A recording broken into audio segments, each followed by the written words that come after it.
السلام عليكم الاخوات والاخوان، كنتمنى تكونوا بخير. الله يسعد الصباح. اليوم غادي نشرحوا واحد المعلومه اللي مهمه شويه في الصيف. معروف بانه في الصيف كيكون ارتفاع ديال درجات الحراره، وهنا كيتسبب لنا في السخونيه ديال المحرك.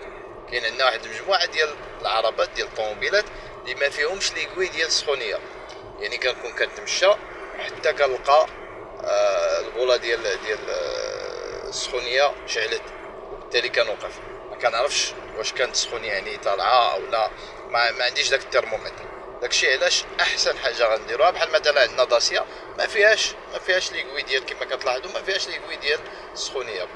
واحسن حاجه تقدروا ديروها هي هاد المكانه هادي راه سهله في التركاب ديالها.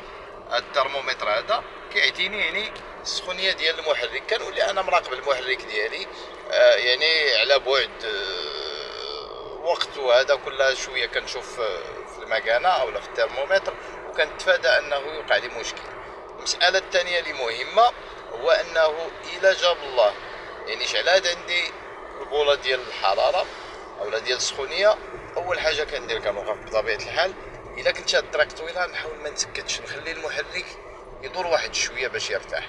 اللحظه فاش كتكون العربه كتمشى كنخليها واحد شويه، كيبقى المحرك كياخذ الراحه ديالو واخا امارش. ومن بعد ديك الساعه كنحاول نقلب القرعه ديال الرادياتور. الا لقيت سائل التبريد ناقص نزيدو، خصوصا كنقولوا الا كنت بعيد نزيدو ونكمل ديك الساعه السير تاعي.